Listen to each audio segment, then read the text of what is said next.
Just two adjacent girls living in a lovely world. They took a podcast train going anywhere, but kind of specifically through Austin, Texas. Yeah, hook 'em horns. Adjacent, very near, next to, or touching. Our tailgate is adjacent to the left field fence. ADJACENT, adjacent. Welcome back, y'all. Welcome to Adjacent. It's that time where we get to pay the bills. Are you ready, friends? It's that time of the month. It's that time of the month. to pay And the bills. honestly, we are so grateful because we've got some incredible sponsors supporting us in the month of May. These are people and businesses we truly love, and we know you will too. First up, our very own Adrian Gravy, my brother, with JB Goodwin, 18 Realtors. You go to for buying, selling, and investing right here in Austin, Texas. Adrian brings the hustle, the heart, and the results. If real estate is on your mind, he should be your first to call. Back again this month, our favorites at Cornucopia Popcorn. Y'all, this is not your average popcorn. What do you think, Shelly? Is it your favorite? I love it. We're talking gourmet, a small batch, wildly delicious flavors that are perfect for gifts, events, and just treating yourself. Once you try it, you're hooked. Use Shody Media for a 10% discount when you order. We have a new sponsor this year, this time, the Girly Birds, your go-to for effortless beauty. We are so excited. Welcome the Girly Birds to the Adjacent family this month. And y'all, this is next level self-care. Girly Birds specializes in timeless, low maintenance beauty that helps you wake up feeling confident and put together every single day. Think less time getting ready, more time living your life. Their services include permanent makeup like microblading, nano brows, powder brows, eyeliner, and lip brushing, brow shaping and touch-ups to keep everything fresh and flawless, fine line tattoos and permanent jewelry. What? For the subtle personal touch, professional ear piercing, and a clean, safe, and super welcoming space. Shelly, you did a lot of that stuff. Wasn't it incredible? It is. And the ladies there are fantastic. And if you went to the Pound Town Founders Day down in Dripping Springs, and they had a booth and they were a big hit. Lots of people got permanent jewelry, had so much fun. And they're amazing. And if you tell them Adjacent sent you, you guys, you get $50 off of your service. That's incredible. $50 off. Another sponsor of ours is Rudiment Skincare, but make it science. Okay, y'all, this is not your typical grab it off the shelf and hope it works skincare. This is the next level, personalized, science-driven skincare. And honestly, it's kind of blowing our minds. Rudiment is built on one simple idea. Your skin is unique, so your skincare should be too. Instead of guessing what products might work, Rudiment uses advanced diagnostic skills, AI technology, and real biological data to understand what your skin actually needs at a deeper level. Oh my gosh, they're incredible. They analyze key skin biomarkers and even your biological skin age. Looking beneath the depths and the surface to see what's really going on, not just what you see in the mirror. From there, they create a custom formalized program for you that's specially just for you to get rid of fine lines and aging. They help with elasticity and collagen support, skin repair, and overall health. This is what they call precision skincare. And it's exactly where the industry is heading. It is. It's a huge movement. And this organization, Rudiment, there's other companies that have been doing it, but their price point is in the thousands. Thousands. And they keep it at an affordable, advanced thing for you. You're going to be able to get all those great customized programs for you. So Adjacent perk, contact Bonnie Davenport. Tell her Adjacent sent you, get $30 off your personalized skin evaluation. Oh my gosh, Shelly, we are so grateful for each and every one of our sponsors this month. If you want to be part of the Adjacent family, contact Shelly to become an Adjacent sponsor. We would love to partner with you and share your story with our amazing community. And don't forget, join us on Patreon. It is where you're going to get even incredible interviews, fun stuff that we're doing. Crazy. We're stepping out. We're letting our free flag fly. You deserve it. You're our people. We've got something for everyone with 5 membership levels, free, $5, $10, $25, and $100 a month. At the $100 level, you will be named an official producer of the podcast. Yes, big deal status. Are you ready, Shelly? Let's do it. Let's get adjacent. Welcome back, y'all. Welcome to Adjacent. I'm pretty We damn have the gorgeous, smart, excited. talented, and very, Fit? She's a oh fit my gosh, bird. she's a fit bird. She's fit bird. Who do we have today in studio? Sage Baker. We are here at Record ATX. Thank you, Bryce and Michael, and all the group and Grant. And we are here to interview Sage. I am so excited. I have known you. Gosh, how old is your? Oh, we have to do math?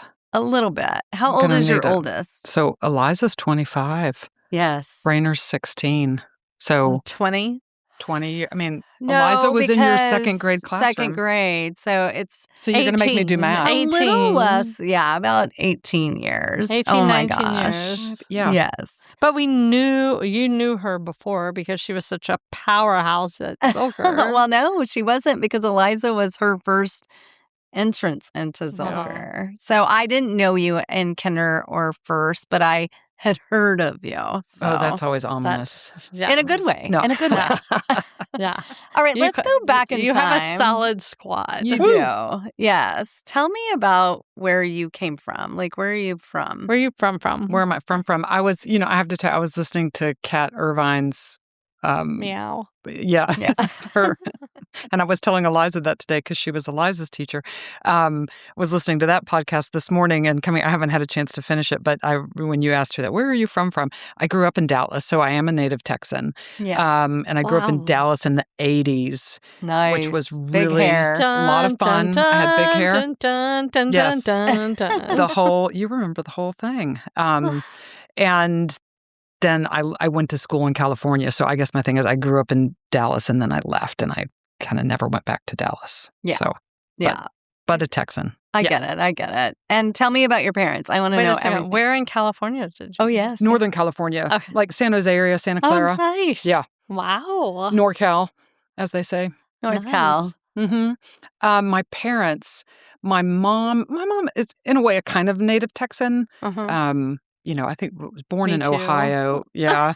But then family came to Texas anyway. So from about the time that she was probably first grade on, my dad's family was from New York. They moved to Dallas in the late 50s, mid 50s. My grandfather took a job Uh-huh. with a department store. And so my dad went to high school in Dallas, and that's where my parents met. Aw. So, yeah.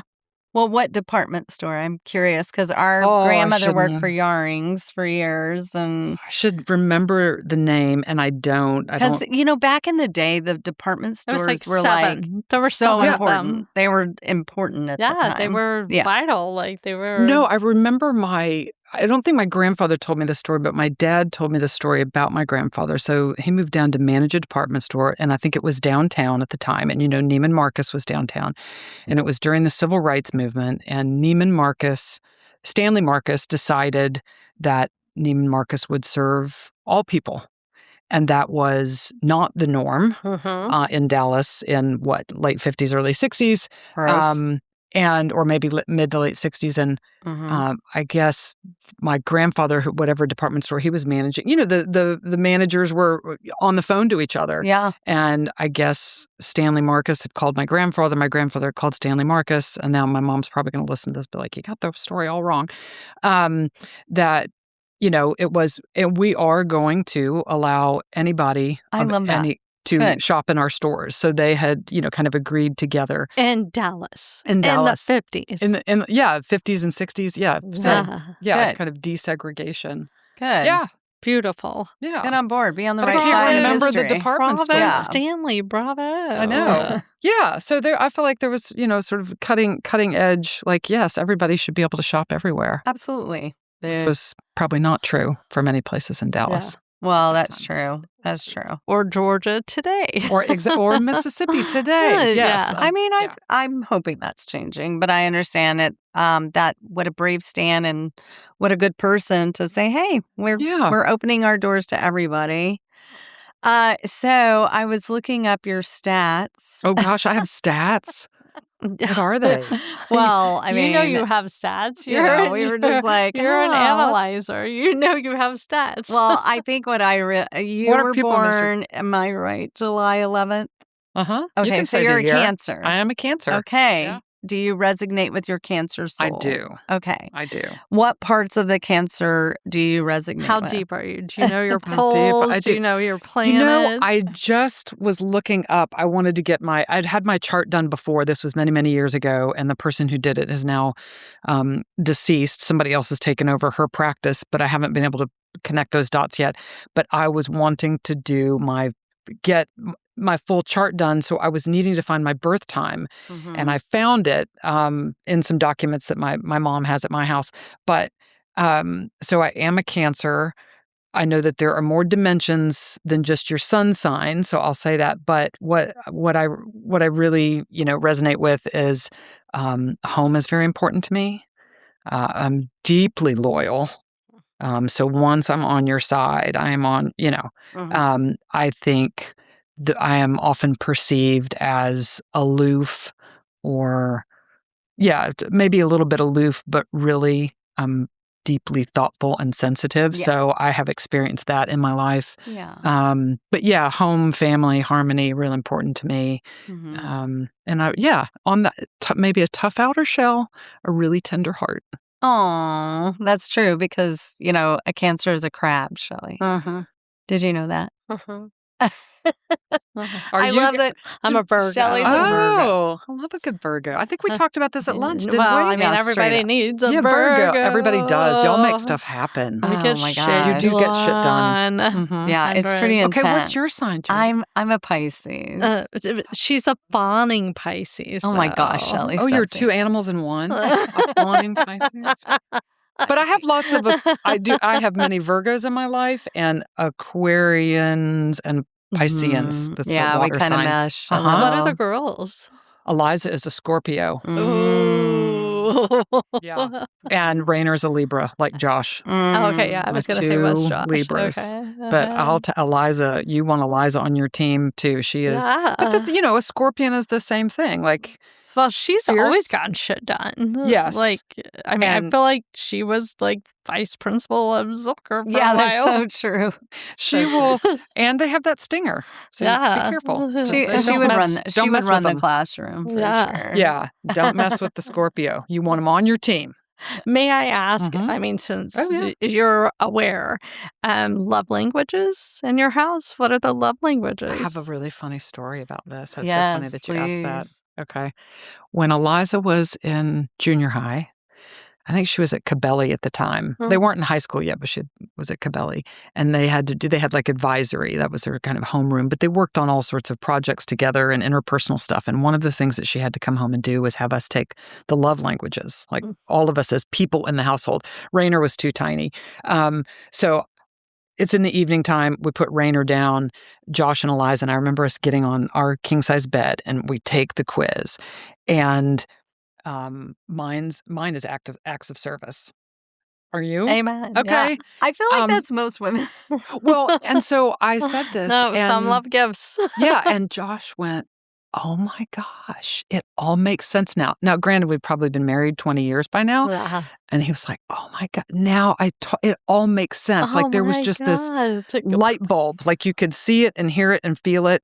It's like, oh, that's why when you've been on the road traveling for business and you come home and I haven't emptied the dishwasher, that really sets you. I mean, it was so illuminating. And then his is quality time. And that made a lot of sense to me because I was like, oh, now I know why you want to run errands together. I just saw that as highly inefficient. Shelly's like, yes. People that grocery shop together, I'm like, why the hell would you ever do that? Well, that's what I was like, no, we divide and conquer. It's more efficient. Yeah. But when I realized that he was quality time and that in a busy household where that was his bid for connection. This makes so much sense. Could we ride in the car together and have a conversation with and go? It wasn't that he needed me by his side, but he knew that that was the only time that we might be able to get together. And life is still a little bit like that because it's still kind of busy in our household. But that made me see that ask in a totally new way. And I love it that the only reason we did this is because our kid had an assignment, but it was a really pivotal moment. We did it before we got married. We read the book Y'all together. are smart. Well, that's what smart adult people do. Don't you feel like it pivots though, or do you feel like you always have the same love language? I don't know. I don't need words of affirmation, and I definitely don't need gifts. I mean, to this day, but you back my car into the driveway and empty everything out of it. It's going down tonight. It's on my Donkey Kong. Yes. I am going to tell you, I did not think that errand running had so much to do with quality time. And now I'm like, because we have friends that like they grocery shop together and I'm like, why would you ever do that? I'm like you. I'm like divide and conquer. I saw it as I was like, he would ask me and I would just eye roll with these mundane, because I was putting it in. It's in this mundane category. We have so much to do. Let's divide and conquer. We'll be done. And I have looked at that completely differently because Eliza had this assignment. Okay, so your acts of service, go team. What are you? Acts of service. Your acts of service. Your acts of service. I don't know. Her husband vacuums her car every single Sunday. That's because he likes a clean car. Oh. And so do you. But I do, but I could do it myself. But what's your love? Definitely sexy time. I'm just kidding. Just kidding. But what do you need to get in the mood for that? Why is there comedy in there? Why is it just pure comedy? Make me laugh and I'm all okay. Is that one? But that's an act of service. It should be one. That's an act of service. I don't know. No humor. Yeah. But you're not gifts. Oh, no. Yeah. Wow. Who is? You know what it is? Leave me alone and let me do what I want to do. Yeah, we have. Yeah. Why is it just an act of service? It's an act of service. No, it's not. Yes, it is. Give me space. Give me, you take care of things so that I can have my alone time. That's an act of service. Yeah. Okay. Acts of service. Yeah. It's acts of service. Yeah. She knows it's acts of service. She's being contrary. I'm just like, I think there should be new categories. I think this book has been like beaten to death, and I feel like we need to add new characters. I disagree. It's solid. Okay. There is a new perspective on it. Is like, I mean, definitely give and take. Yeah. But there's another factor, like emotionally.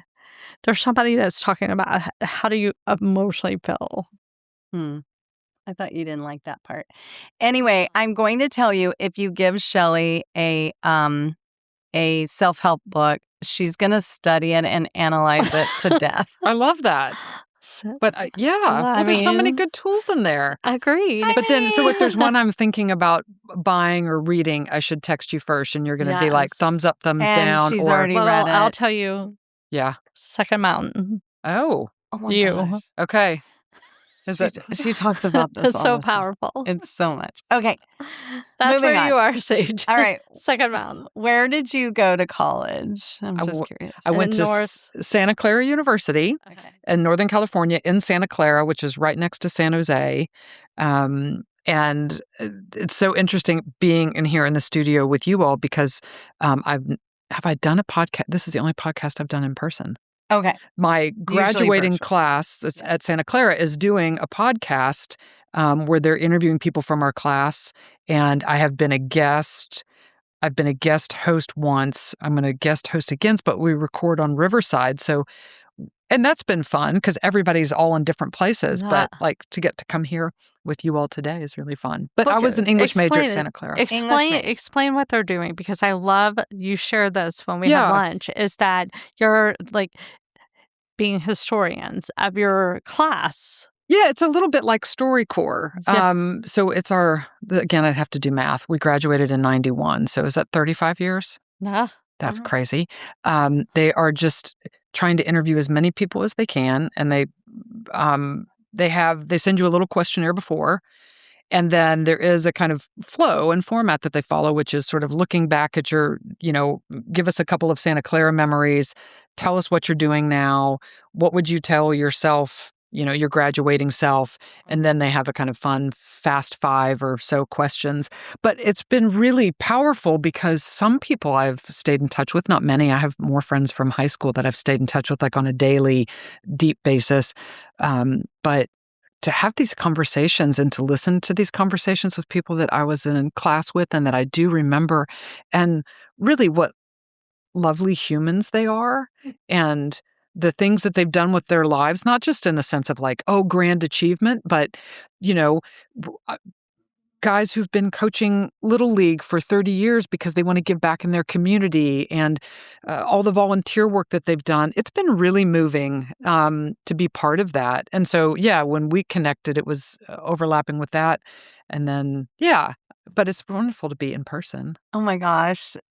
So you've been doing some interviewing as well with the other people, and has that been kind of fun to get into a different seat? I guess it is. Yeah. I mean, my work after leaving the agency was qualitative research. So I spend a lot of time in conversation with people, but mostly I'm the question asker, right? Mm-hmm. And then I listen.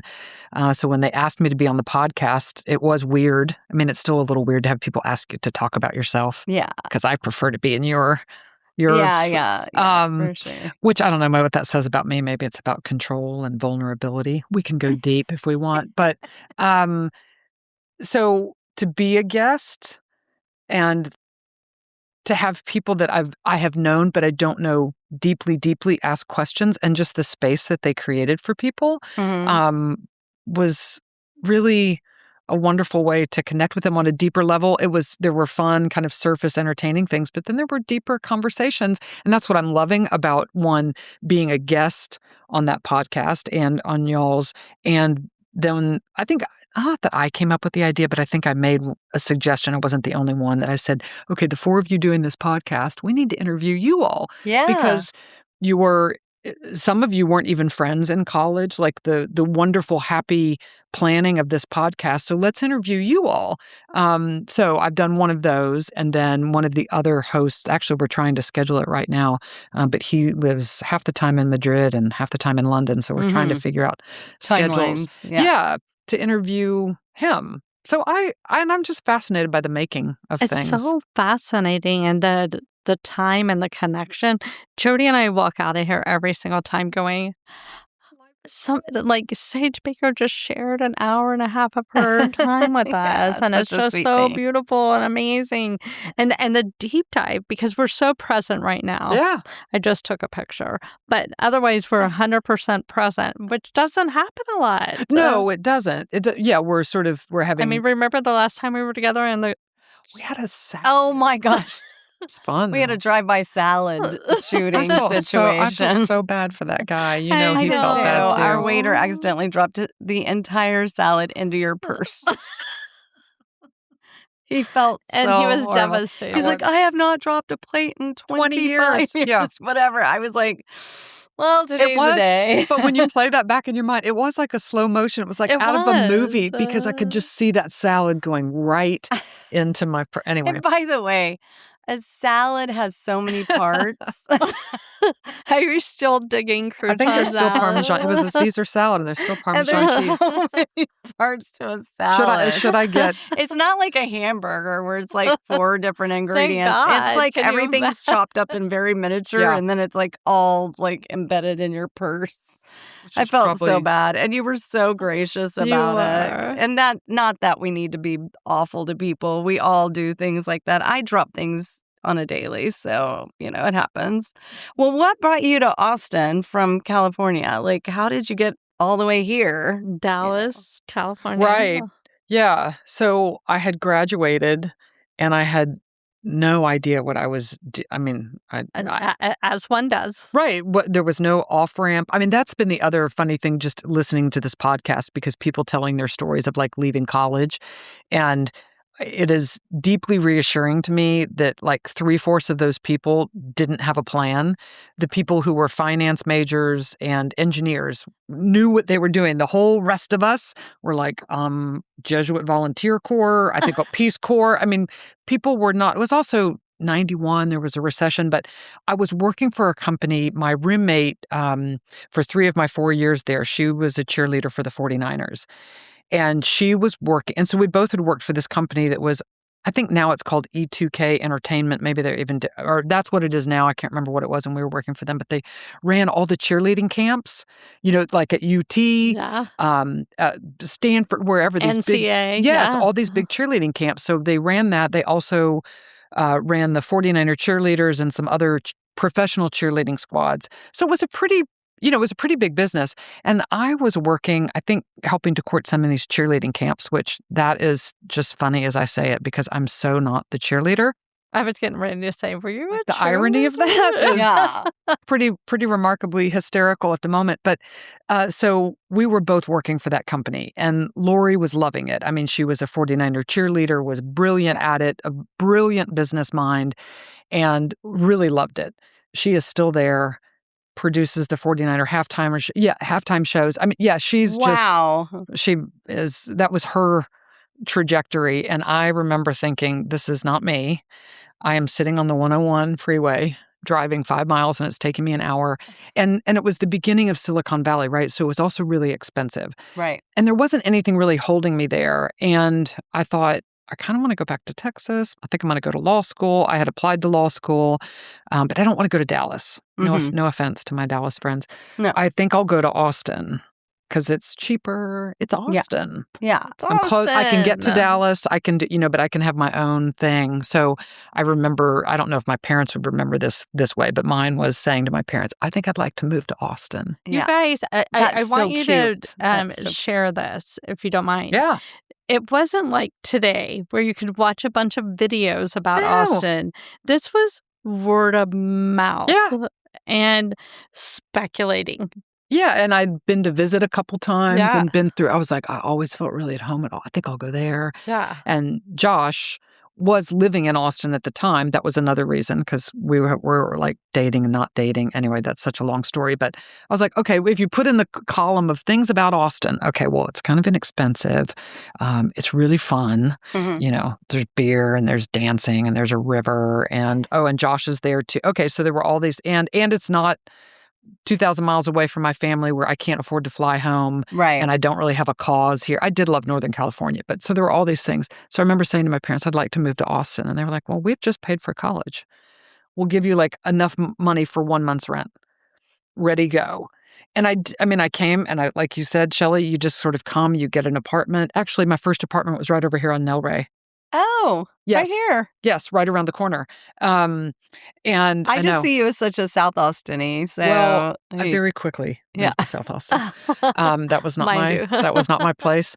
And then I moved to South Austin, and I've never crossed the river since. Until today. Yeah, but I did. I was like, but they're having a tug of war, and I'm on the wrong side. Those. So thank goodness for Aquafest. That's on our side of the river. Don't you miss it? But so I just moved to Austin. I didn't have a job. I thought I was going to law school, and so I moved here, and you could get an apartment for $300-400 or less. Oh my gosh. And temp, Oh, right. I temped. Yes. Yeah. That's what you do as a good college grad. Yeah. Get your first temp job. Yeah. And then that gets your foot in the door, and hopefully bigger and better things happen. Yeah. That's how I ended up in Austin. I didn't have it was adjacent to Dallas, but not Dallas. Not Dallas. It was not When Dallas. did Josh come into the picture? That is a really long story, but I have known his family my whole life. Aww. So my first memory of him is like I'm 8 and maybe he's 10. Because our families were friends, so we would, take trips together in a way. He comes from a very big family. And then eventually in the teenage years, we would be like, oh, well, you're kind of cute. Yeah, but he grew up in They're Houston. like, I'd like to climb that tree. I was, yes. He is very tall. So we were, I love you, I hate you, I love you, I hate you, on again, off again. So I remember calling him. I remember sitting in my apartment in Mountain View. We were living in Mountain View, our last after graduation. And I remember calling him. I'm like, I'm going to call Josh and tell him I'm moving to Austin. He's going to be, I could see my whole future. And I called him and he said, oh, that's great. But tomorrow I leave for a year-long construction job. He went to work for his uncle's construction job. Mm-hmm. So I showed up in Austin. Josh wasn't here, which was fine. I had a blast. And then we ended up dating again years later. But yeah, he was off. Then he went off to Colorado. I mean, we didn't live in the same city until after we were engaged. Oh, that's kind of cute. But he had lived here. You found your way to each other. We did, but I moved to Austin kind of a little bit sight unseen, a little bit. Yeah. I mean, I had visited here, I'd visited him, and then, this was like, oh, this is home. Yeah. Yeah, this is my place. Awesome. Yeah. So you never went to law school? Mm-mm. Okay. No offense to any attorneys, thank God. Yeah. Well, it wasn't in your trajectory. No, I thought it was because I didn't know what else you did with an English major. Mm-hmm. And I liked the idea of that. So actually, then when I moved here and I was temping, and a friend of mine from high school had also moved here, and she was working for a law firm. And I ran into her. Y'all are going to laugh. I ran into her at the Stop and Go at 45th and Duval because I think we were both buying cigarettes. Yes. And she said, I got this job at this law firm. Actually, they have a new position. You should apply. So I went to work at a law firm. I got that job, and I was a file clerk for a couple of years. And I am so grateful for that experience because I got to be in a law firm, and it was a satellite office for a very large firm, a well-known firm, but there were a lot of young attorneys there. And I got to work with them firsthand, and I got to see the part of the business of law versus law school. Yes. And I'm so grateful for that because what I realized was that I think I would love law school, but the idea of being like a litigator, the business of law would have bored the shit out of me. Yeah, I don't know how people do it. It seems so boring. Well, there's that side, but there's also handshakes and connection and that, which is also can be weird and awkward. It's like, I think Shelley would have been a good lawyer. Yeah. No, not at all. No, not at all. Not at all. I think so. Oh, I don't know. I think... Yeah, I would. I think I'd your be like, Virgo you're wrong. That's what I think. Oh, that's true. She would have been a very good defense attorney or something. Yeah, and that's what I thought. Oh, maybe I'll go into criminal law. I don't know. I mean, my joke is like maybe sometime I'll go to law school. But but I'm so grateful for comedy. For comedy, just for something to do for all the characters, just for giggles. But like, oh, law school sounds fun. Yeah. But if I hadn't taken that opportunity, I don't know that I would have been able to discern that. Pivot. Or to just say, oh, thank you for that experience. So when, like my students at Texas State, I tell them sometimes you're giving yourself the experience so it'll tell you all the stuff you don't want to do. Yeah. We think, that's what this is for. Right. I got to figure out. This is just for that. Yeah. Sometimes it's about putting in the list the stuff you don't want to do. Agreed. Versus finding the one, which is such a lie anyway. But agreed. So I was a law clerk. I mean, we called it a file clerk. Yeah. So I was one below a paralegal. Okay. But we had a lot of fun. That's good. We drank a lot of beer at the Posse East. Posse East. Have you been there recently? No. Been to the Crown and Anchor. I love Crown and Anchor. I will do Crown and Anchor all day. Posse East, not? I'm like, how is it not closed down? Yeah. It is not functioning within health. Some people love the Posse East. Right. I know. Some people love it. I understand there's two types of people in this world. They love the Posse East or they don't. Yeah. No, I have not been. I have not ventured around the corner to go to the Posse East. It's the bathrooms. I'm like, ugh. Yeah. Our dad had told us, if you go into the bathroom and it's not clean, that's how clean the kitchen is. Yeah, that's a good rule of thumb. That's a good one. That's going to take about 20 things off my list of places. How is it? I know. How is not? How are they not shut down? That's half of South Lamar. Right. No connections, Jody. Connections. Somebody's got a connection. I know. They're like, hey, they're not going to get to where they want to be top of the list at UT if they don't pee in that toilet and then go eat a burger. Okay, so Schultz's. Same. Yeah. Same. Crown and Anchor, too. I'm like, can we just do a revamp? Could we? Just that.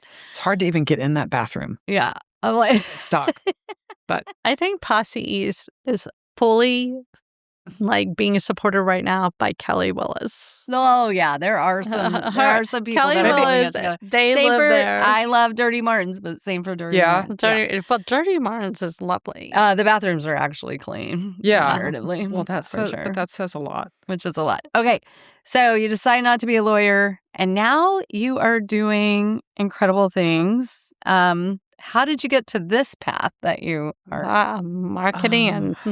So I didn't go to law school. And then what do you do when you decide not to go to law school? Then I got an Stripping? I got an MFA in creative writing. I mean, why, Yeah. Why not? Why not? What is an MFA? A Master of Fine Arts.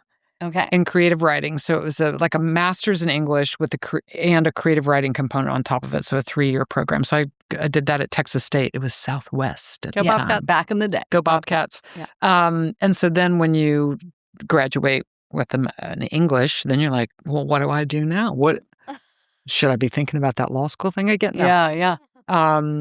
So I just have to. I didn't have a grand plan. I don't know that I still do. Yeah. Same Which thing. is, Which is a great time to do it because Mel Robbins, we get to do whatever we want. do. We can wait till we're 60. It's all possibilities. We don't have to decide. Another self-help. Yeah. I mean, I'm still like, what? I don't know. What's next? So, I mean, the abbreviated version is I was at a party. Somebody who's a wife of a friend of Josh's was working at GSD&M in the people department. Because, it's creative. You don't just call it HR. You call it people department. People. Yes. And she said, we have some openings at GSD. You'd be great. I didn't even know what it was. I was like, great. Sounds like a fun place. I wasn't thinking about advertising, nothing. So I let my students that I teach that in the advertising program at Texas State. When you have to tell them I didn't take one class in advertising, I just learned by doing. That either makes you really credible or they think you're full of shit. But so I got a job at GSD&M. And all I thought was, these are fun people. Yeah, I think maybe I could do this. But I got a job. My first job there was working for James Martin, who was one of the newly promoted senior VPs, and he had worked his way up from the mailroom. I mean, so it was like, this was just the very beginning of that kind of them creating layers in the organization.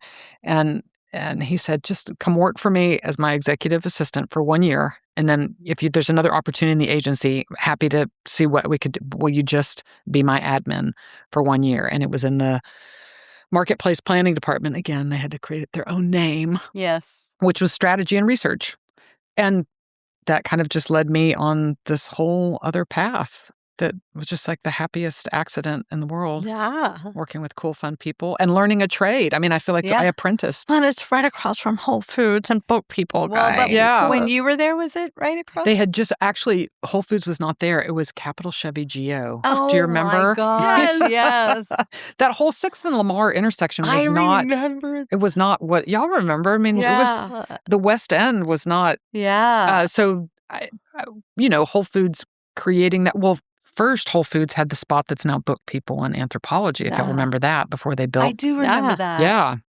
Before they built what we called Epcot Center. Yes. Because that's what it was like going into that. Yeah. But the whole 6th and Lamar intersection was not vibrant. And then there was literally across the street. I feel like it was like the corner of Leslie Cochran.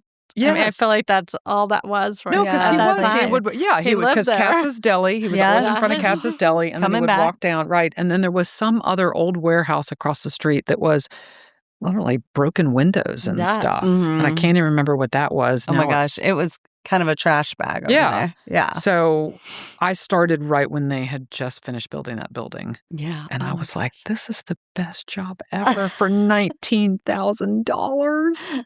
or whatever Sign that me was. I up. was like, I don't know. care what you pay me, sign me up. I'm in. Y'all of have free liquor course. every now and then. I'm Yeah, in. because they had parties with Oh, their yeah. Oh, like yeah. Oh, yeah. happy hours and everything. yeah. It was a young group. It was a hip. It was. It was fun. Yeah. But I did not set out to be in advertising. It was just like, oh, sure. But it was creative people who were, doing their job, but also that were artists. I mean, and that's where I met Michelle.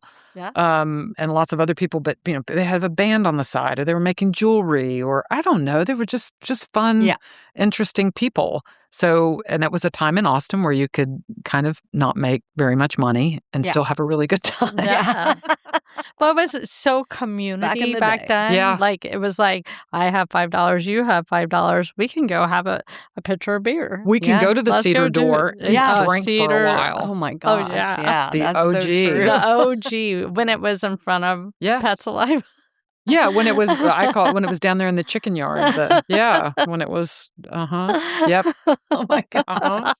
That was amazing. So at that time, and did Josh come back? is Cedar Door is the home of the Mexican martini. Yes, yes. that's true. The You have to original, go. Boy, the oh OG, boy. But only for one real. per customer, because you don't want more than one. Don't want more than one. Actually, just split it with 3 other friends. It's a lot. Yeah. So did Josh come back from his travels? And when did we get? He actually then ended up living in Vail for a number of years. Bravo. Yeah. And I think he's like, why did I ever leave there? Because he was really, really happy there. And then he moved back to Houston. And somehow we, because I'd stayed, his family was like my family in many ways. Yeah. And his family owned some property out near Gonzales, like Lockhart, Luling, Gonzales area. And so there was, a weekend I was invited out there, and he was living in Houston. And we were like, oh, well, look, you're kind of cute. Yeah. So I mean, that was like February of 95. Is that right? We got engaged in March and married in December. And then he moved in with me in Austin. So we never actually lived in the same city. Your first year of marriage is really hard when you've never lived in the same city. Yeah. Do not recommend. Yeah. Hard. It sounds dreamy that you started your marriage not living in the No, she said he moved in. Oh, he moved in. Then they moved so we in did. the I mean, same we city. had this sort of like long time connection, but the daily part of bringing your lives together, that was really rough. Yeah. We are proud that we made it through that first year, because that was not easy. I mean, it's not easy, period, but when you haven't even like had a normal dating life, what were we thinking? So how long until you had Eliza? 5 years. Okay. Nice. Yeah. Same. Uh-huh. Now, I remember you as Eliza's mom at Zilker. Yes. And your love and commitment, and Josh's love and commitment to that baby girl was so sweet, so kind. Y'all gave so much to that community. It just was like, wow, this little girl is so loved. Yeah. And it was the so community great benefited. to see. Yeah, that everybody whole community. benefited. I mean, it was a community where you just made it possible for people to contribute and be part of it. I mean, I think that was the other. And I didn't feel like you were one of those moms or dad parenting groups that were just like, no, our daughter does not make any mistakes. You were very like real with her. Like, you were like, yeah, okay, that sounds about like what Eliza would do. But she was such a sweet angel, and she loved everybody. She was so committed to the community and like, playing with everybody that came into her existence. But how did you feel? What was it like bringing up? Because you kind of had 2 only children in a way, because their age differences, How was it raising Eliza and then your youngest, Rainer? Like, Yeah. Well, one, I'll speak to the Zilker community first, which is what an amazing, wonderful community. And I don't. What a gift. I know. I don't know if it's still the same, but I mean, Eliza and Coulter being in the same class, that was the magical kindergarten experience with Miss Yazbek. I mean, there was just. Oh, my land. Oh my gosh, Miss Yazbek. Yeah. Genius.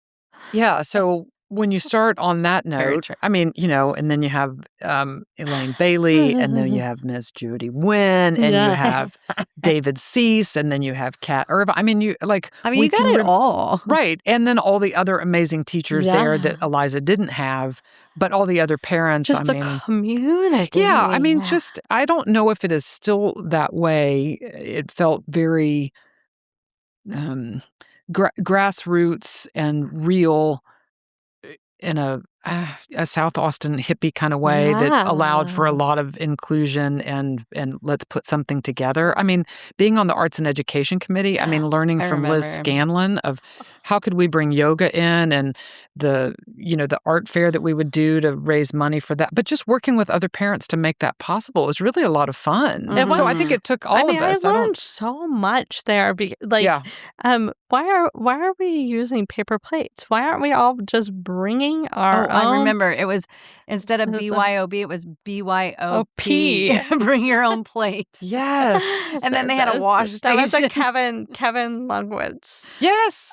Do you remember when we had the clothes swap and they had people with sewing machines ready to make alterations right there? Oh my Bernadette Sever. It was so cute. I think that it was like a beautiful. I just got goosebumps because I do feel like I've said this to Bernadette because I ran into her not too long ago at an art show that some young people were having. Eliza was involved with, and Bernadette was there. And I said to her, I was like, the things that were happening there in that kind of maker community with Bernadette and Kathy, and there's other people that were also parents, and their names are escaping me, but what they were creating there.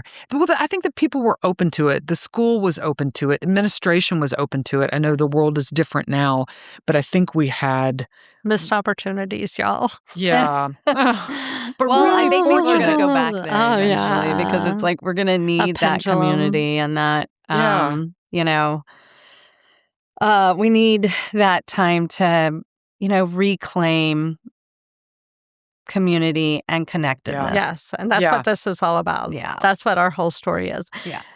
I mean, can you speak to I just remember walking down, dropping off the kids and Ben Queller's walking in shoeless, just singing at the top of his lungs his guitar Jeff, or Matt the electrician.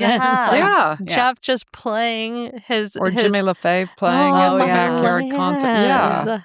No, such a gift. The art, the music. Alejandro Escovedo. Oh my gosh. It was just every day. It was just this beautiful community that we were all on the same page and we were all leaning in and it was a very unique time. I think so. I feel like it was public Waldorf is what I always say. Oh. Public Waldorf. Yes. I did feel that. But also I think the other thing that and I don't know if everybody else would have experienced it this way, but it was diverse in its own way. And I don't know if that is still true. And I say that both economically, socially, all of those things. And I think that is also the magic of it. And it wasn't about trying to make everybody do the same thing. It was more about how can we support everybody to be able to do their best, whether it's teachers or other students or faculty, staff, other parents. I mean, I really had that sense. And it was also ability. Yep. Differences. Diverse. Yes. Yeah. Oh. Yeah. It was it was very inclusive. Neuro, financially.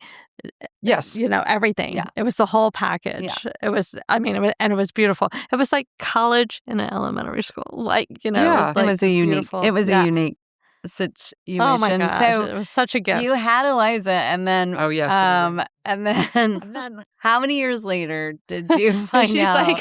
I just remember what? Oh. Yeah. So Eliza was what 9. grade? Well, she was 9. Let's see.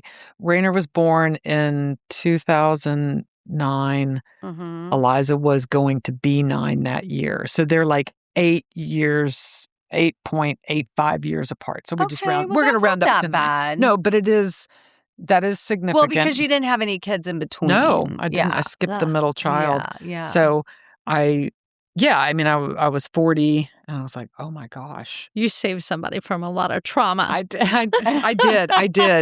But I was just telling somebody this story the other day because Eliza had wanted a sibling so bad. And I know how babies are made, but Josh and I didn't say, oh, we're done, but we weren't necessarily trying. I mean, we were just like, it's probably not going to happen. It just wasn't, we weren't being very adult, I guess. But Eliza had done something in art that was making... Oh, I know. Do you remember the fertility amulets? Yes. Pettit. Yes. Brought Jamie in Pettit. these fertility dolls that they were making these fertility dolls. It was part of a... Uh-huh. I remember that. So Jamie Pettit, if you're listening, I think it was the fertility doll. But Eliza made one for a little girl. And yes. So I think it was. That's what we. Jody. I remember this exactly. That's so funny happening. that you remember. Yes, but that was because I remember one of my kids bringing it in, and I was like, "Get that out of the house." The shop is closed. The shop is closed. Yeah. I think I still have it. I want to say maybe I have it somewhere, but Eliza had it. Yes. It's like, this is what made you, Rainer. They had these big heads. They were made out of clay. Yes. And you could decide if it was going to be a male or a female. I remember And they would bring it in, and they were clay. Oh, I have both of the Colder boys. has I have both of the boys. Yes. Because so you should go home and take a pregnancy test. Be like, you should see the look on her face. Today's the day. Yes. And I was like, oh my gosh, I am pregnant. And I remember walking. Thank you, Pettit. Right. Just a shout out to Jamie Pettit. That is I remember like, oh my gosh, I can't believe this. Because I had left GSD&M, so I had my own business and I was paying for my own insurance. So there was an element of that was like, holy shit, what are we going to do? And I was 40 and I thought, I have to call my mother. I'm 40 and I'm feeling like I got to call my mom and tell her I'm pregnant. I'm terrified. I remember walking, because you were saying we would drop kids off and then you walk out, and I would park down at the end. And I think maybe Liz Scanlon and I, this is my memory, walking out of the school. And I hadn't told anybody yet. I don't even know if I'd told Josh. And I was like, Liz, I have to tell you something. I'm pregnant. And I just started sobbing. I mean, I was happy, but I was also really overwhelmed. And so I think Liz Scanlon knew before anybody that I was pregnant. And then I was like, okay, well, this is going to be a good thing, because I would not have been a good mom. I mean, it would have been fine to two little kids at the same age. So we call them the two only children, but they are so incredibly close. Yes. And really like each other as people. But I do sometimes have to remind Eliza that I am like the birth mom. I'm the first. Yeah. So sometimes Rainer, I think, she goes, I made the doll. I'm really your mother. But because I don't know I only know what I know, which is it's been really magical and wonderful. Yeah. So and sweet. It is. And I think I love being the 40-year-old mom, because it also gives you a little bit of, I'm sure you guys can appreciate this. It makes you less intense. Yeah, that you're like, Yeah. I think they call it the beta mom now. Yeah. That's the trend. Have you read these articles? We're not, Tiger Mom is out, beta mom is in. I was like, I was a beta mom before they were beta, which is, wow. looks like we're not going to worry about that right now. You're like, I'm sorry. Like, this will be fine. This too will pass. It's not that big of a deal. Yeah. Boy, I bet my How kids wish lovely. they had a beta mom. I know. Right. I bet everybody wishes. So I they think had just a by beta mom. age and circumstance, I was kind of forced into being a beta mom, which is like, I'm not really going to worry about that. And what grade is she in? So Rainer is a sophomore at McCallum in the fine arts program. Just passed her driver's exam, shout out. Congrats. Last week, we did it at Austin Driving School. So she took the test. We're going Friday for the picture. It's the one with the donkey driving the car. Yes. Yeah. If you want to sponsor this podcast. Thank you. So, yes, Tommy. 16 and 25. Wow. But they're just as close as they can be. That is so love cute. It. Yeah. Oh, my land. Yeah, I have Oh. my oldest and my youngest are 10 years apart. Uh-huh. I don't know where I read this, and this is the Tiger Mom in me. I had my oldest when I was really young, and then I decided to wait 5 years between each kid Oh. because I had heard, Yeah. this is probably not even true, that their At the IQs time. will, like, if you wait a little time between babies, their IQs, if you have them too close together, the second one, no offense, is dumber than the first one. But if you give it some time, they equally are smart. Yeah. No offense. No offense. I mean, I'm way dumber than say, Shelly. how close are y'all? I forget. We're 18 months. Okay. No. Shelly's like, proof positive. Documented. Exhibit A. It's fine. It's fine. That's fine. Anyway, but I had read that. And so I separated my first and our second by 5 years. And then we were kind of like on the fence with having a final child or the last child. And then I think it was McClendon. She was like, having 3 is like a hand. It's like complete, you know. It has a symmetry. You have your to 3 kids in the middle and you're, you know, the mom and the dad. And I was like, oh, that's sweet. And so I was like, John, we should have another. And so we did. And then our final one was like 5 years from our middle. Yeah. And so 15 years. our oldest and our youngest are 10 years apart, and they're super close. So I get that. Yeah. It doesn't really matter. I think age doesn't really matter. It's more they get connected by what you create in your home. And they are all so friggin' bright. So it worked. High five. It worked. Yeah, it worked. Oh my goodness. Not a dumb one in the group. Two bright ones over there. Well, I That's don't know. awesome. They're so well. Yeah, they are both bright. Of course. Yeah, yes, of course. they are. Of course they are.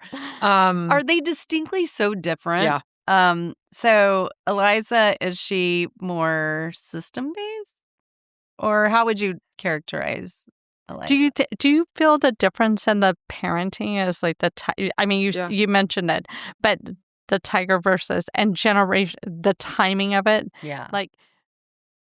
Yeah, I mean, we also have these funny conversations. I don't know if this happens with your oldest and youngest, which is like, oh my gosh, how can you get away with that? Mom and Dad were all over me. Oh and I'm my like, gosh, you know, and so I do say, because you give up. Yeah, or I say, oh, I realize now. She wore you down. Yeah.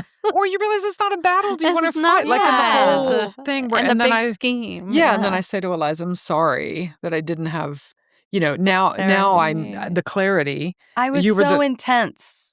Yeah, you were the first pancake. Didn't you feel like you were so intense? You were the first pancake. Like, I don't want to burn this one, you right? know? Or maybe the center's not quite. You got to get the temperature right and all of the things. It's so true. Yeah. So Eliza's very forgiving of that. Yeah.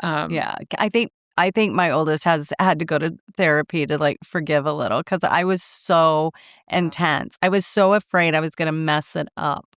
And then by the end... And Jody was a baby. I was such a young one. But by the end, you're just like, oh, you'll be fine. Yeah, you'll be fine. And now they're besties. Yeah. So it's lovely. just funny how that all works out. Well, they trauma unique. bonded. Yeah, they do. They trauma bond, right. In different ways. He was, the last one was neglected and the first one was intensely parented. But I remember, your youngest... Peyton. Or Harry. Harry. No, I remember Harry being, because, how old is Harry? Jody was pregnant. Harry is 21. Okay, because I remember when Eliza was in your class. You were pregnant. What? No, Harry was a toddler. Yeah, because he would come into class. Or you were taking him to. He was at the Zilker daycare. Yes. Mm-hmm. Yes. Mm-hmm. So I remember thinking, oh my gosh, you have to teach all these kids all day long. And then sometimes he would be sick and I would be like, I can't leave. You're going to have to lay under my desk and just sleep. Yeah. Poor baby boy. Yeah. But I remember. I know. Why did we do that to him? Oh. Oh my gosh. So now you are doing incredible things and you have this incredible business. Company. Tell us about your business. And you get to work with your daughter. My crazy life. Yes. So when I left GSD&M, I started Sage Baker Consulting, which is qualitative market research and strategy. And I'm still doing that. And then... Why do I sound so like, and I'm still doing that little thing? Yes. It's a huge thing. Which I love. So any client or business that needs qualitative research, focus groups, ethnographies, however, which people talking to people to figure out how to help you solve whatever problem is happening in your business. That's the numbers behind the decisions. Yeah, or some conversations behind it. Yeah. So that's Sage Baker Consulting. Then last year, I bought Lone Star Market Research, which is the market research arm. I mean, it has the database. That's how we recruit for focus groups or interviews. So I would hire Lone Star to recruit for my projects.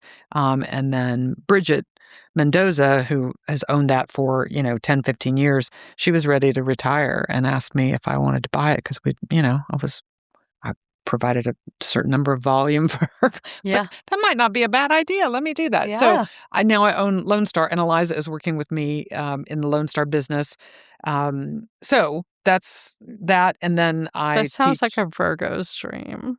See, I probably need a little Virgo. It's so funny because I thought, I don't ever want to have employees. The whole time I was doing Sage Baker Consulting, it's kind of a solo practice. I have a great project manager who works with me on Sage Baker Consulting. Could not do it without her. She also works at Lone Star. I do want to say, I don't know if Ayla will ever listen to this, but Ayla, I couldn't do it without you. You are just my amazing right-hand partner in all of that.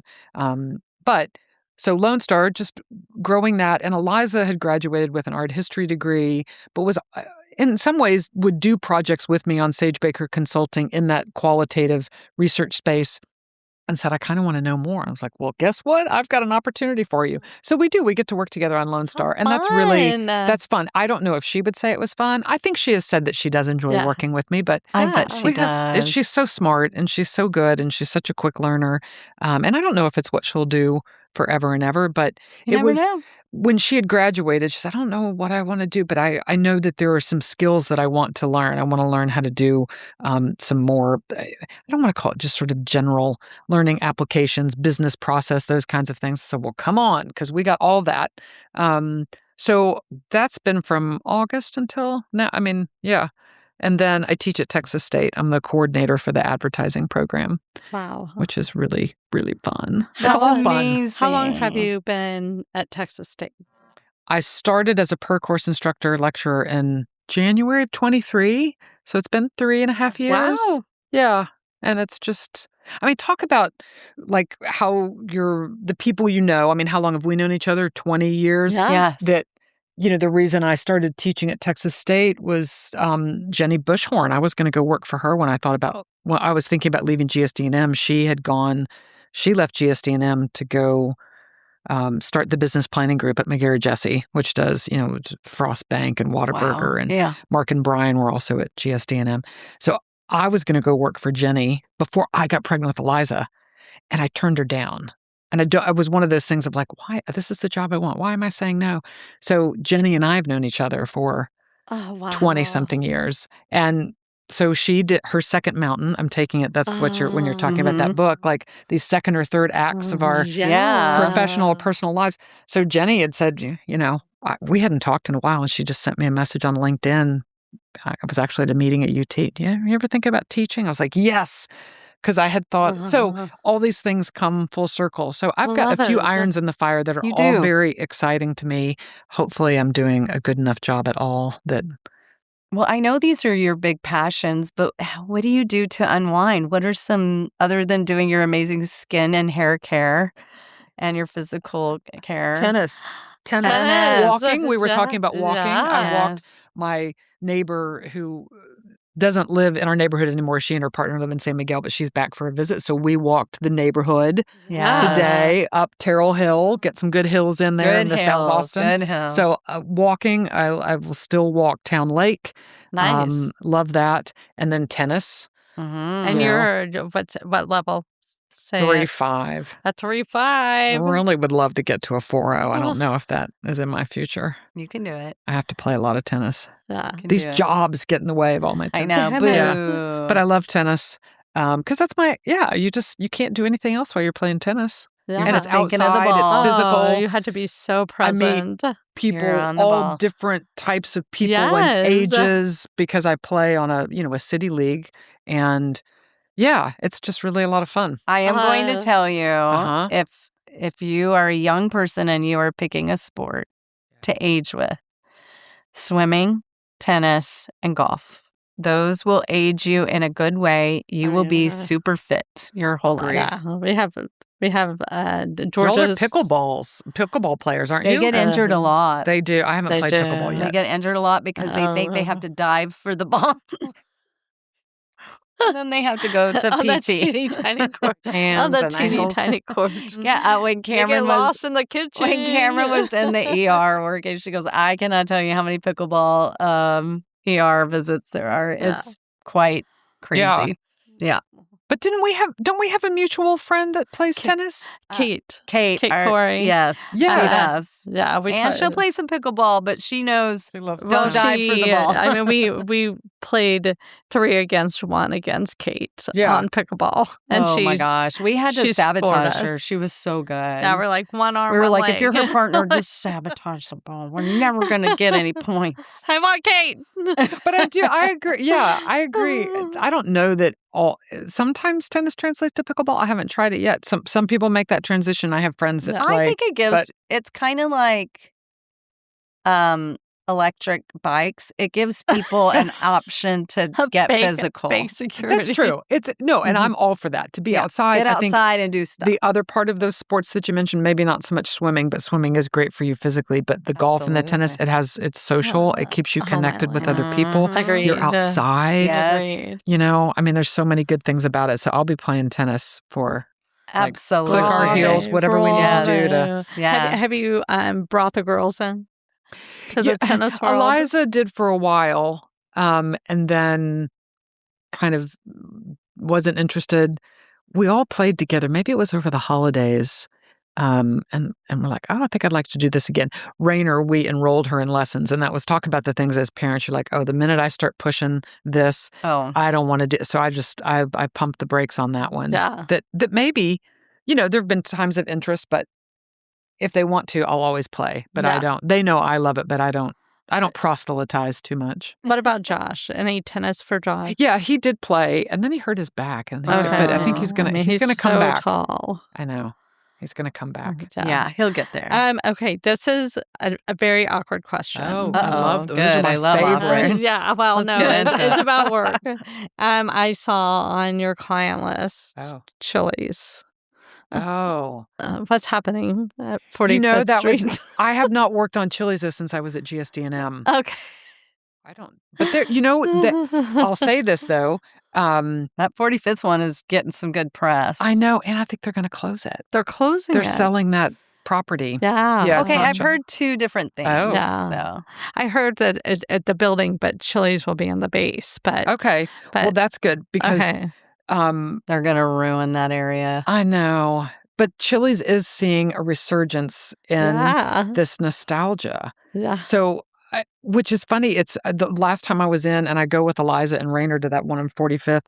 It is like I'm the oldest person in there. Oh my It's full of young people. It is. But there is a nostalgia for, and I've asked my students in classes because we have these conversations about what do you love about Chili's? Did you even go there in the first place? Yeah. And it's about this kind of idea of going back to a simpler time. Even if it was a time that they didn't get to experience the first time around. So, whether you're a fan of the Triple Dipper or not, which didn't exist in the original iteration, I think there's just a longing for. I think it's the 3 for me. That's $10.99. Yeah.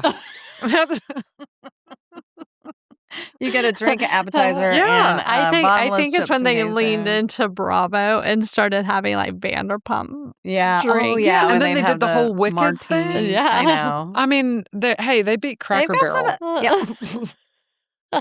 By a long Not shot. that the bars. Duh. The It is the the bar. go-to after a Texas sporting event. Yeah. Is Chili's. Is packed? I don't Who know. knew? I don't mind it. It just hurts my stomach. Yeah, but I did. I mean, I worked on when I was at GSD&M in the first years there. You put them on the map. I was all baby back ribs. No, She was like, Chili's. baby back ribs. I got it, you guys. But we got to work on all the Brinker stuff. I mean, I think I worked on Macaroni Grill. Oh, yeah. They owned Corner Bakery at the time. God, there was another. They had a Mexican Cozy Mills. Oh my god! Do you remember Cozy Mills? Anyway, Yes. so it's been a while since I've worked on Chili's, but crazy. Oh my gosh, that's so funny. Cozy Mills, so bad. This is just So bad. What have you? I love it. We just had Loriana, who was on Fox News. Oh yeah, and the media and PR and everything changing. How much it's changed with the AI coming in and it's intense. blah blah blah blah. I mean, what are your thoughts? Who keeps up? Who keeps up? Well, that's a good question. Who keeps up? You just try to keep up. Yeah. So, one, that's a big question. Here's what I'll say, because I have, when you're teaching advertising or should students use AI or not, I'm going to put it in the category of that, or in the context of that. I think they're going to have to know how to use some of those. I mean, it's going to be a skill. What I try to do in my own business and in my teaching is say, you know what, nothing is ever going to replace the ability to be a critical thinker and a problem solver and a learner. So yes, will AI replace some things? I think it will. Will it make some things faster? Yes. Are you going to have to know how to use it? Yes. But also know that you have to be a better writer and a better thinker and a problem solver, because you have to evaluate what the AI puts out. So those are the ways in which I try to teach students. I agree. So if we're going to use it, actually, like I'm teaching a class this summer and I want to evolve it, that I am going to give them an assignment where some of the research they do use AI. Right, so of let's course. learn how to use it. Yeah. And maybe what would take you 3 days, we could do in a day. But also fact check. But you got to fact check it. You've That got to fourth arm. Right, exactly. Or if you're doing, generative in that sense. So I mean, it is changing everything, but yeah. I don't want to be naive and say, No. it's not going to affect. But I just try to be curious, develop my own skills, instead of like, that internet thing. I refuse to use it or to act like it's not there. That's my approach. I have to tell you, with the aging population, as people are getting older, I always say you have to stay somewhat Technology. on top of some do. of the technology. Otherwise, it gets so far beyond you so quickly. You can't keep up, and you are eliminated from society in so many ways. Yeah. So I really do see it as a challenge of like, I've got to keep up my skills. But I Agreed. like that. Yeah. I mean, you guys We've are doing loved it. Yeah. We've loved. I mean, we haven't loved it at all. We don't. But I mean, social media is not my friend. But Neither. I'm like. I like learning new things. I like learning, and she's so creative. Yeah. So it's like, well, I've been able to use it in a way like Canva or whatever Canvas. Yeah. I use it in a way that helps, but I'm not good at it. Like, I want to be better at it, but I'm not. But I don't know if you ever can catch up with the being. I can't catch up. No, then I you can't just catch hire the people who are better at it to know what it is. I mean, I think that is the thing, that you're not like, la, la, la, I refuse to believe that it exists and it's being used. Don't use it. You have to create everything by hand. Yeah. I mean, you guys both said it at the same time, and that's what it's like to be a learner. Yeah. That's, I think, the approach. You have to be a lifelong learner. You have to be a can't just say, learner. this is too hard, I'm not going to do it. Yeah, it doesn't mean you have to master it. No. But I think you have to be willing to be like, I'm going to get in the shallow end of the pool. I'm going to see what it's like. And then maybe I want to find the people who do that really well. Yes. But I want to know enough to be able to have a conversation about it. So I think that's, I mean, you guys said, like I said it at the same time. Well, we just love be a to learner. outsource if anybody Yeah. wants to. Call help me. Well, right. We don't have to do everything. Come educate us. We're I learning. mean, We're learning. we love to hear it and definitely embrace it. It's just Oh, not I want to ask you one more question before we let you sign out. Have you seen in your time? Well, we're going to ask you 2 questions. I have another one. As you're working through, like, working with college students, and what are you seeing? What is some advice you would give, like, kids today, like that maybe? Because we're seeing, like, there's some of the work ethic might be a little. Oh, my land. Like, I don't know. We're like, you're like, hey, we have a meeting at 2, and then they're like, oh, sorry, I forgot, or they don't show up, or they don't do, or they say, I 7 can do this, and this, and this, reminders. and then they don't. Like, what are you telling your students today in the college level? Like, hey, guys, how do you get them ready for this job situation that they're about to encounter? They don't seem ever urgent. Well, I think they are, and Deadline schmedline. Yeah, I'm not saying I'm making a general. But I think there is maybe some truth to that. I think in the work environment, there is a reality for them, and I don't. This is maybe not. It's very different for them than it was for us, and I think we do have to give them that, which is there's a whole lot wrong in the world, and so the idea of getting super motivated, and I'm not saying they aren't motivated. So I do try to keep that in mind. I will say. So, I mean, one of the courses that I teach, and I say teach with air quotes, not because I'm not teaching, but it's really they run themselves as an agency. Yeah. So there aren't assignments where, I write out an assignment and you turn it in for 25 points and then I give you some percentage, or you earn some percentage of those 25 points. That when they are working in this over the semester as an agency, I mean, we had this happen like 2 weeks ago and I just said, you'd all be fired. If I'm your boss, which I am, I would fire half of you right now because you didn't do your stuff. You didn't communicate with each other. How do you think stuff gets done? Like so we have practical, there's a practicality to that course that teaches them some of that, which is, so your final grade will reflect that you weren't communicating with your peers. That's your job as a counselor. Right, unemployable. But to put that in. And so actually we did, this was 2 weeks ago. We had to just sort of stop the quote unquote the class, and we did. And we had a conversation about that. And they were sharing with me, even though we talked about this at the very beginning of the semester, how challenging that has been for them. And it's not a cop-out that, especially in school, we've conditioned. Here's an assignment, and then, of course, there's all the bargaining for grades and not being accountable. That is a whole other thing. But this idea of Dad, can you come and talk to me? Right. Or there's not any consequences to anything. And so I think what I find is like, well, let's just really talk about the underpinnings of that. So so how do you want to show up for your life? These things do matter. You can make a choice whether you want to show up or not. No. Do I think you need to be working 70 hours and being paid for 20? No. And there is something wrong in that world. And I think there's some of that to it. But I think they are hard workers when they are engaged. And that is you've been an educator, you've worked with kids. It's always how do you find the connection point that motivates each one of them as an individual. Right. But there's no shortcuts around. Right. There's a freaking deadline and you got to be accountable for your stuff. And if you're not, there are consequences. Right. That's life. Whether you're in a class with me or working with you all or anywhere, you will suffer the consequences of that. Yeah. I mean, I hear deadline what you're saying. Deadline is a deadline. And there's implications. I hear you. And I'm generalizing 100%, not in AI and not in tech probably, but in the rest of the world, your boss is my age. Yeah. And we grew up differently than you did, and we need you to complete tasks. Yeah. And we need you to show up and be on time and take a shower and do the things. Mm-hmm. This next generation, y'all can do it your way, but we have to pay the bills. Yeah. We have to pay the bills. And I hear you, though. I feel like they are up against it because I feel like they feel like, well, the world's ending, so why should I show up? Well, but also they were also given. Brains, they were also given. I saw this when I worked at Anderson. Is that you could explain away the grade.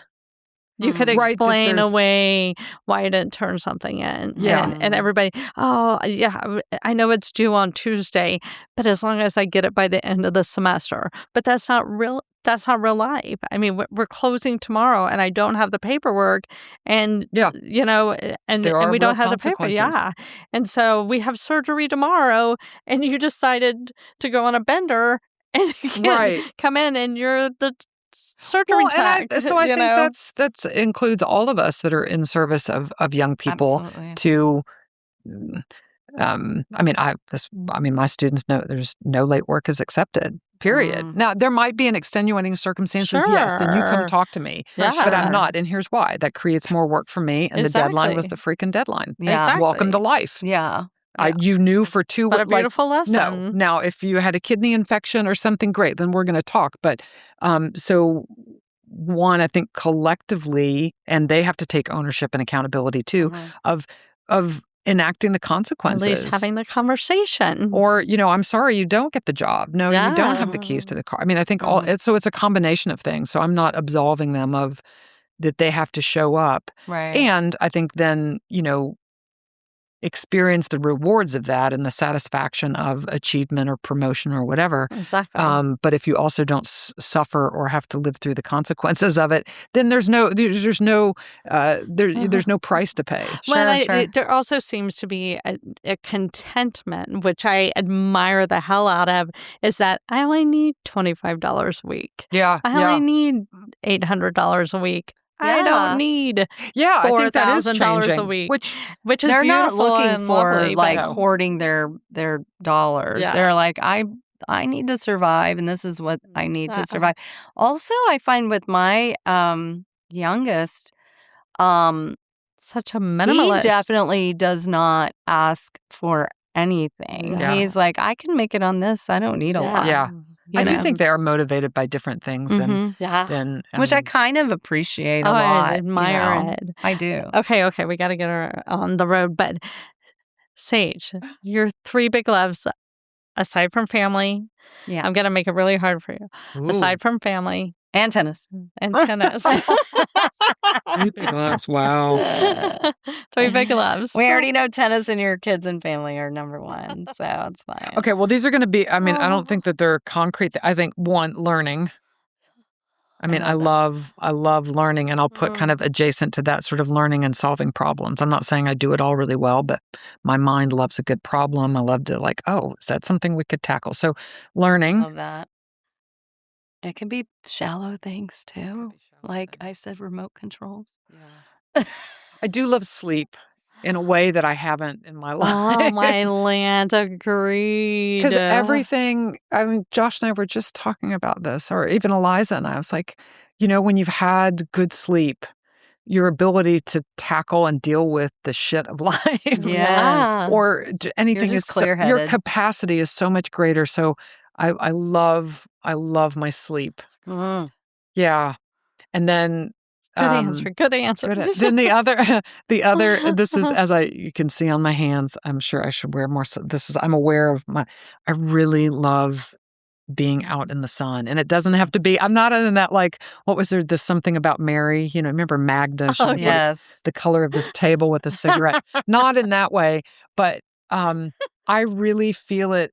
No, much in the same as sleep. Yes. It's the vitamin D in it. Yes. If I am watered and fed and I've got some sleep and some sunshine, my capacity to be of service to you or myself is almost infinite. Oh, wow. I love that. These are great things. Good job. See, we asked that. And we say, take out your friends and family and because everybody's gonna, because everybody's gonna say that. Because you're an asshole if you don't say that.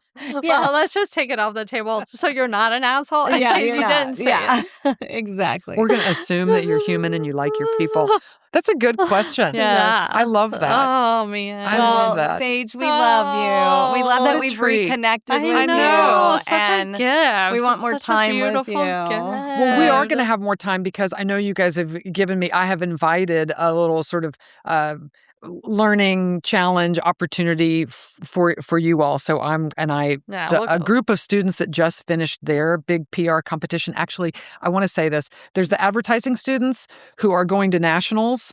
They won last year. So these are my whole group of students, and they're going to nationals and they're competing here in Austin. It just happens to be in Austin at the end of May.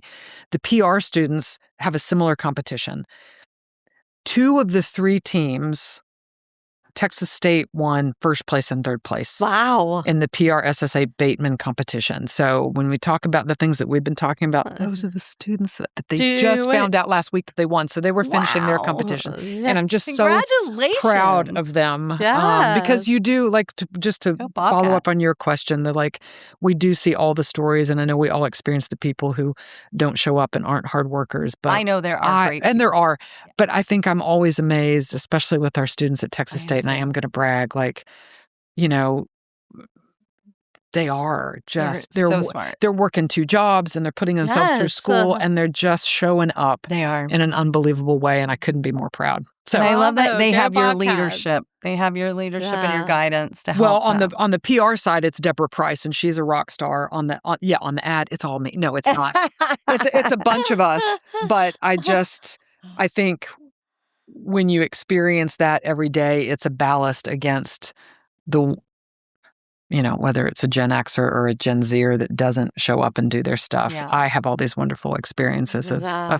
humans who do. I know there are. And there are the ones who don't. Yeah, but that's okay. They'll learn their lessons better. in their way and They in better. their time. So we all had to Thank learn our you. lessons in our way. Yeah. Thank you for having me. What Thank a treat. you. And I love Come the work that back. you all Come are doing. You're back. amazing. So, I'll go do something interesting and come back. all right. Yes, please do. Well, you do lots of interesting things. So, all right. Thank you. Texas. Yeehaw!